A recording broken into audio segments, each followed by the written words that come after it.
Hi, நான் உங்கள் Naveen Vigneshwar. So எப்படி இருக்கீங்க எல்லாரும்? Hope you are doing good and all is well தேருங்க. உங்கள் வீட்டில் எல்லோரும் எப்படி இருக்காங்க? எல்லாரையும் கேட்டுன்னு சொல்லுங்கள். அண்ட் எல்லாருக்கும் பொங்கல் எப்படி போச்சு? Hope it was very sweet and delicious and beautiful. நான் இன்றைக்கி இதை ரெக்கார்ட் பண்ணுறதே பொங்கல் அன்றைக்கி தான், Jan 15 தான் ரெக்கார்ட் பண்ணுறேன். அண்ட் ஹோப்ஃபுல்லி இந்த சண்டே ரிலீஸ் ஆகிடும் நான் நினைக்கிறேன். அண்ட் என்னோடய பொங்கலுமே ரொம்ப இனிமையாக ரொம்ப அழகாக போச்சு. I had a very good time with my family. And without wasting much time, சொந்த கதை சோக கதையெல்லாம் விட்டுட்டு இன்னைக்கான கதைக்குள்ளே போயிடுவோமா? ஸோ ஆரம்பிக்கலாங்களா? ஸோ 1850s கனடா நாட்டில் ஒரு குட்டி பையன் இருக்கான். ஒரு குழந்தை பிறக்குது, ஓகேங்களா? அந்த குழந்தைக்கு தன்னோட அம்மானா ரொம்ப பிடிக்கும். அண்ட் அந்த குழந்தைக்கு இந்த உலகம்னா ரொம்ப பிடிக்கும். இந்த உலகத்தை, இயற்கையை ரொம்ப நேசிக்கிற ஒரு குழந்தை அது, ஓகேங்களா? அண்ட் அந்த குழந்தை கொஞ்சம் கொஞ்சமாக வளருது. அண்ட் அந்த குழந்தை வளர வளர அந்த குழந்தைக்கு இன்னொரு விஷயமும் ரொம்ப பிடிக்க ஆரம்பிக்குது. அதுதான் தன்னோட அம்மாவோட இசை. அந்த குழந்தையோட அம்மா ரொம்ப அழகாக இசை வாசிப்பாங்க. அண்ட் அந்த இசையில் எப்போவுமே மெய் மறந்து போயிடுவான் அந்த பையன், ஓகேங்களா? ஸோ இப்போ அந்த குழந்தை ஒரு பையன் ஆகிட்டான்னு வச்சுக்கோங்க. ஒரு 3 வயசு 5 வயசு ஆகிடுது. அப்போ தான் அந்த பையனுக்கு ஒரு சின்ன விஷயம் ரியலைஸ் பண்ணுறான். தன்னோட அம்மாவுக்கும் ஊரில் இருக்க மற்ற பசங்களோட அம்மாவுக்கும் ஒரு சின்ன வித்தியாசம் இருக்கிறத அவன் நோட்டீஸ் பண்ணுறான். என்ன வித்தியாசம் அது அப்படின்னா மற்ற குழந்தைங்களோட அம்மாலாம் தன்னோட குழந்தை ஏதாவது பாட்டு பாடினாலோ இல்லை பேசினாலோ இல்லை மழலையாக கொஞ்சினாலோ அந்த அம்மாலாம் ரொம்ப சந்தோஷப்படுறாங்க. அந்த அம்மா ரொம்ப மெய் மறந்து சிரிக்கிறாங்க.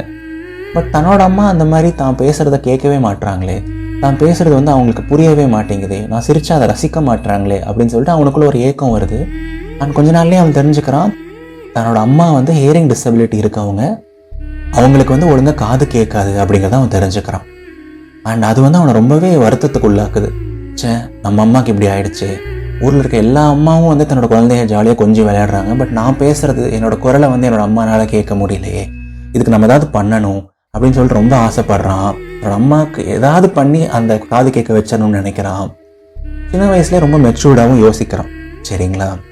அண்ட் யாராவது அந்த பையன்கிட்ட போயிட்டு, டே தம்பி, உனக்கு என்னடா ஆசை, நீ பெரிய பையன் ஆகிட்டு என்ன பண்ணும் அப்படின்னு கேட்டால், எங்கள் அம்மாவுக்கு காது கேட்க வைக்கணும், அதுதான் என்னோடய ஆசை அப்படின்னு சொல்லுவான். அந்தளவுக்கு தன்னோட அம்மா மேலே ஒரு அன்பு அண்ட் தன்னோட அம்மாவோட செவித்திறனை எப்படியாவது இன்க்ரீஸ் பண்ணிடணும், எப்படியாவது அவங்களுக்கு காது கேட்க வச்சிடணும்னு சொல்லிட்டு அப்படி டிட்டர்மெண்டாக இருக்க ஒரு பையன், ஓகேங்களா?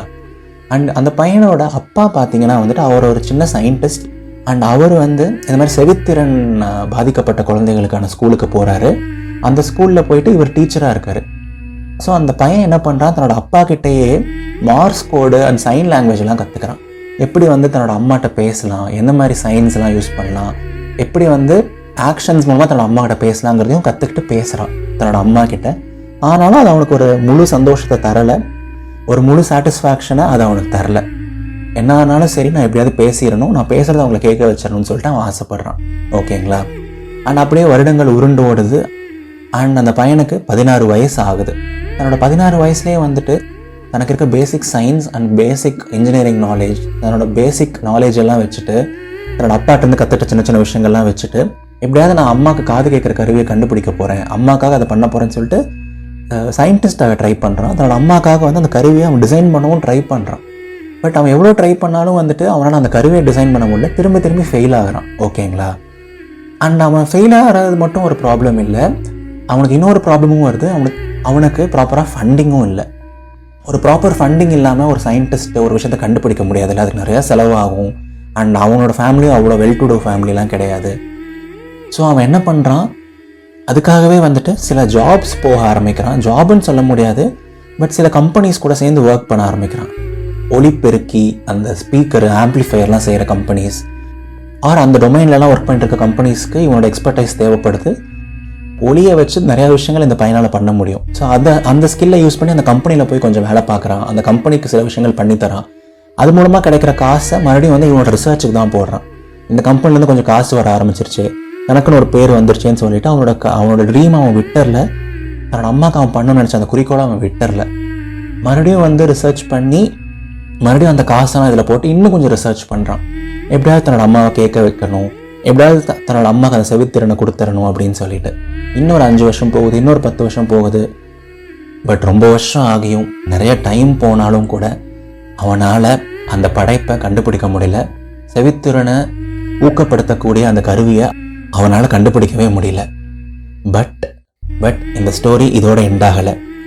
இந்த ஜேர்னியில் இருந்தாலும் அந்த பையன் எப்படியாவது தன்னோட அம்மாவுக்கு அந்த ஹியரிங் டிசேபிலிட்டி போக வைக்கணும், அதுக்கான ஒரு மிஷினை கண்டுபிடிக்கணும்னு ஜேர்னியில் இருந்த அதே பையன் தான் ஆக்சிடென்டலான்னு சொல்லிட முடியாது, அதே ஜேர்னியில் டெலிஃபோனை கண்டுபிடிக்கிறான். எஸ், உலகத்திலே ஃபர்ஸ்ட் இவன் தான் டெலிஃபோனை கண்டுபிடிக்கிறான். ஒரு இடத்துலேருந்து இன்னொரு இடத்துக்கு ஒயர் மூலமாக பேச முடியும், நான் இங்கே பேசினா அது இன்னொருத்தரை கேட்க வைக்க முடியுங்கிறத இவன் கண்டுபிடிக்கிறான். அண்ட் இந்த குட்டி பையன், இந்த நல்ல பையன், இந்த சமத்து பையன் வேறு யாரும் கிடையாது, நம்மளோட அலெக்சாண்டர் கிரஹாம் பெல் தான். அண்ட் அவர் அந்த காலத்தில் இந்த ஃபோனை கண்டுபிடிச்சனால தான் அந்த ஃபோன் இப்போ இவ்வளோ எவால்வ் ஆகி இந்த உங்களோட ஸ்மார்ட் ஃபோனில் நீங்கள் என்னோடய பாட்காஸ்ட்டை கேட்டுட்ருக்கீங்க. So thanks to him.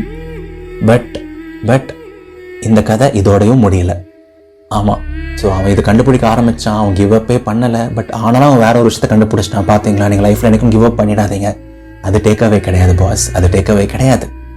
இன்னொரு கொஞ்சம் வருஷங்கள் போகுது. இன்னொரு 10-20 இயர்ஸ்க்கு அப்புறம், அவர் டெலிஃபோன் கண்டுபிடிச்ச ஒரு 10-20 இயர்ஸ்க்கு அப்புறம் மில்லர்னு ஒரு சயின்டிஸ்ட் எதை பெல் ரொம்ப கஷ்டப்பட்டு கண்டுபிடிக்கணும்னு நினச்சாரோ, எதுக்காக பெல் தன்னோட என்டையர் லைஃபையே அர்ப்பணித்தாரோ, தன்னோட அம்மாவுக்கு ஒரு கேட்குற கருவியை செய்யணும்னு நினச்சி அவ்வளோ சாக்ரிஃபைஸ் பண்ணார் இல்லையா பெல், அந்த கருவியை மில்லர்னு சொல்லிட்டு இன்னொரு சயின்டிஸ்ட் கண்டுபிடிச்சிடுறாரு. அண்ட் மில்லர் ஒரு நாள் ஒரு இன்டர்வியூவில் சொல்கிறாரு, இந்த கருவியை நான் கண்டுபிடிச்சதுக்கு முக்கியமான காரணமே அலெக்சாண்டர் கிரஹாம் பெல் தான். அவர் கண்டுபிடிச்ச டெலிஃபோன் தான் என்னோட இந்த கண்டுபிடிப்புக்கான ஒரு பேஸே இது தான், அதோட ஒரு மூலப்பொருளே இது தான் அப்படின்னு சொல்கிறாரு. ஸோ என்னதான் அலெக்சாண்டர் கிரஹாம் பெல் அந்த ஹியரிங் இம்பேர்மெண்ட்டுக்கான டிவைஸை கண்டுபிடிக்கலனாலும் அது கண்டுபிடிக்கிறதுக்கு இன்டெரக்டாக உதவுனதே அவரோட ரிசர்ச் தான், அவரோட எஃபர்ட்ஸ் தான். அவர் கண்டுபிடிச்ச அந்த டெலிஃபோன் தான். ஓகேங்களா? ஸோ இப்போ நீங்களே பாருங்களேன், ஒரு மனுஷன் எவ்வளோ டிட்டர்மெண்டாக இருந்தான் அப்படின்னா இத்தனை வருஷம் ஆகியும் ஒரு 30-40 வருஷம் ஜேர்னியில் போயிட்டு தன்னால் ஒரு விஷயத்த சாதிக்க முடியுது. இல்லை யூனிவர்ஸ் அவங்களுக்கு அந்த விஷயத்த கிஃப்ட் பண்ணுதுன்னு பாருங்களேன். ஸோ நான் கிவ் அப் பண்ணாதீங்க, என்ன வேணாலும் ட்ரை பண்ணிட்டே இருங்க அப்படிங்கிற ஒரு விஷயத்த ஈஸியாக அதுலேருந்து சொல்லிட்டு போயிடலாம். பட் அதை நான் சொல்ல விரும்பலை இந்த கதையிலேருந்து. அஃப்கோர்ஸ் இது ஒரு ரியலான கதை தான். பட் ஜஸ்ட் ஸ்டே டிட்டர்மைண்ட் அப்படின்னு நான் சொல்ல விரும்புகிறேன். உங்களுக்கு உண்மையிலேயே ஒரு விஷயம் ரொம்ப பிடிச்சிருக்கு, ஒரு விஷயம் உங்களுக்கு ரொம்ப தேவைப்படுது, உங்களுக்கு வாழ்க்கையில் அந்த விஷயம் கிடைச்சா ரொம்ப நல்லாயிருக்கும், அது என்னவா வேணா இருக்கலாங்க. ஓகேங்களா? அந்த விஷயம் உங்களுக்கு வேணும்னா ஜஸ்ட் ஸ்டே டிட்டர்மைண்ட். எப்பாவது உங்களுக்கு கிவ் அப் பண்ணுற மாதிரி தோணுன்னா ரிமெம்பர் ஒய் யூ ஸ்டார்டட். ஒவ்வொரு டைமே தான் கஷ்டப்படும் போது, இல்லை தன்னோட படைப்பு வேலை செய்யாத போதெல்லாம் கிரஹாம் பெல் நினச்சது நான் எதுக்காக இதை ஆரம்பித்தேன் அப்படிங்கிறத அவர் நினச்சிருக்காரு. அண்ட் அவரோட கோலில் அவர் என்ன அச்சீவ் பண்ணணும்னு நினச்சாரோ அதில் ரொம்ப ஃபோக்கஸ்டாக டிட்டர்மெண்டாக இருந்திருக்காரு. அண்ட் அதனால தான் இந்த என்டையர் யூனிவர்ஸே அவருக்கு அந்த கருவியை கிஃப்ட் பண்ணியிருக்கு இன்னொரு சயின்டிஸ்ட் மூலமாக. புரியுதுங்களா? ஸோ என்ன ஆனாலும் சரி, உங்களுக்கு லைஃப்பில் ஒரு கோல் இருக்குது, ஒரு எய்ம் இருக்குன்னா ஸ்ட்ராங்காக இருங்க, அவ்வளோ ஈஸியாக கிவ் அப் பண்ணிடாதீங்க. Just stay determined and stay focused. சரிங்களா? கண்டிப்பாக உங்களால் முடியும். If not now then when, if not you then who. எல்லோரும் எப்போவும் ஹாப்பியாக இருங்க, சிரிச்சுட்டே இருங்க. அண்ட் உங்களுக்கு மனசுக்கு பிடிச்ச விஷயத்த பண்ணிகிட்டே இருங்க. அண்ட் எப்போவுமே முழு மனசாக நம்புங்க. வாழ்க்கை ரொம்ப ரொம்ப அழகானது. இது நவீன் விக்னேஸ்வரன், இதயத்தின் குரல். நன்றிகள் 1000.